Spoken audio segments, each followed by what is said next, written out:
En nombre del Padre, del Hijo y del Espíritu Santo. Amén. Estas pequeñas prédicas que intentamos durante la semana, casi siempre explicando el catecismo del Papa San Pío X, pero hoy quería hacer una pequeña alusión y más breve que comúnmente sobre el texto del Evangelio, y para invitarlos a que cuando lean la Sagrada Escritura, cuando lean la Biblia, sean muy observadores de todas las palabras que usa Dios.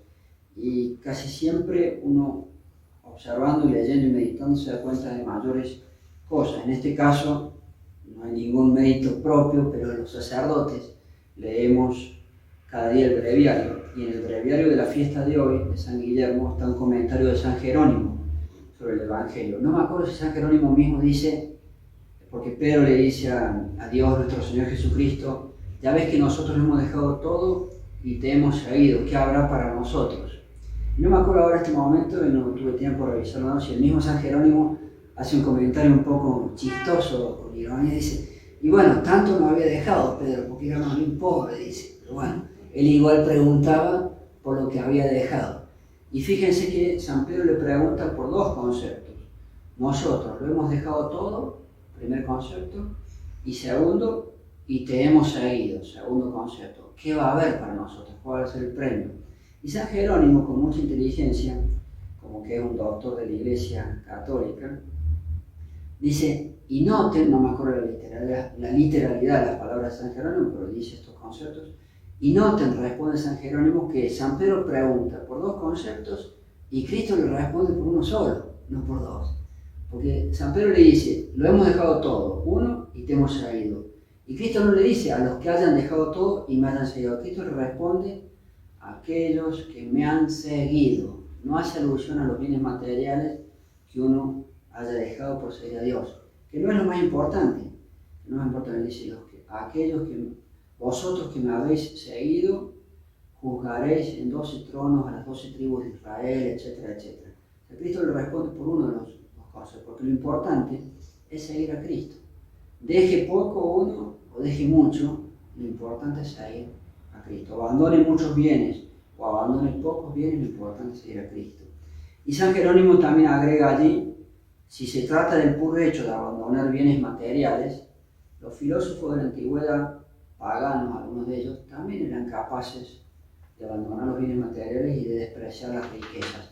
Y él pone como ejemplo a Crates, San Jerónimo, que despreció las riquezas, pero no sirve abandonar los bienes si no es por Dios nuestro Señor Jesucristo. Y al final del Evangelio se iba a decir, de cualquier manera, aquellos que hayan dejado casa, hermano, hermana, padre, madre, hijo, esposa, campos, en mi nombre, si se hace por Dios, también va a recibir el premio, recibirán el 100 por uno y la vida eterna. Vale decir que, por supuesto que está bien abandonar los bienes en pro de Dios, pero tiene que ser siempre el motivo, tiene que ser Dios. Si no, caemos en lo que hacían esos filósofos de la antigüedad, que también algunos por lo menos eran capaces de abandonar sus bienes, pero si no se hace por Dios, nuestro Señor Jesucristo no tiene fruto. Entonces, estas palabras para que siempre sean observadores y bien atentos a las palabras que salen en la Biblia. Y les puedo traer 2, si no 3 ejemplos más, para que vean cómo cuando Dios responde a algo, todas las palabras son importantes. En el final del Evangelio de San Marcos, capítulo 16, dice de Cristo, Dios, aquel que creyere y se bautizare, se salvará, el que no creyere, se condenará. Otra vez, arranca 2 conceptos, comienza Dios diciendo, el que creyere, concepto 1, y se bautizare, se salvará. Que no dice, bueno, lo opuesto tiene que ser idéntico, y no. Cuando dice lo opuesto dice, y el que no creyere, se condenará. Recuerdo cuando estábamos en el seminario, el director del seminario, el padre Laño, en francés, nos hizo notar una vez en una charla, en una conferencia de eso. Y él dice, Cristo dice en un concepto, creyere y se bautizare, se salvará. Y después dice, el que no creyere se condenará. Y no dice el que no se bautizare. ¿Por qué? Porque en definitiva el bautismo, el sacramento del bautismo, nos explicaba este sacerdote, el sacramento del bautismo nos da la fe de la Santa Iglesia Católica. Y en virtud de lo que es el sacramento uno se puede salvar. Pero en cuanto a hacer el acto de fe, cuando uno hace un acto de fe en pro de Dios nuestro Señor Jesucristo, se puede llegar a obtener los efectos de la salvación con lo que se llama el bautismo de deseo. Por ejemplo, una persona adulta que no se había bautizado y se estaba preparando para bautizarse y lo atropella un carro en la vía pública. El deseo del bautismo le vale para poder salvarse. Y el deseo del bautismo en definitiva es un acto de fe en pro de Dios, nuestro Señor Jesucristo y su catolicismo, o el bautismo de sangre. El bautismo de sangre, más evidentemente, en la antigüedad a los romanos se les bautizaba a adultos y más de uno no llegaba al bautismo, lo mataban antes. Hace pocos días en el martirologio que recién escuchaban, se leyó el caso de uno y dice literalmente el martirologio, y con su propia sangre fue bautizado. Vale decir, no recibió el sacramento, pero hizo un acto de fe, el que creyere. Y el acto de fe en ese caso es estar dispuesto a dar la vida, si hace falta, por Dios, nuestro Señor Jesucristo y su catolicismo. Entonces, por eso bien dice Dios, el que bautizare y el que creyere y se bautizare se salvará, el que no creyere, el que ni siquiera hace un acto de fe por el bautismo de deseo o por el bautismo de sangre, ese no se salvará. ¿Se entiende? Con culpa y etcétera, etcétera. Un último ejemplo, no me quiero alargar, podría andar más, pero es para que sean observadores cuando lean la Sagrada Escritura, que es hermoso y tampoco que leemos los católicos la Sagrada Escritura.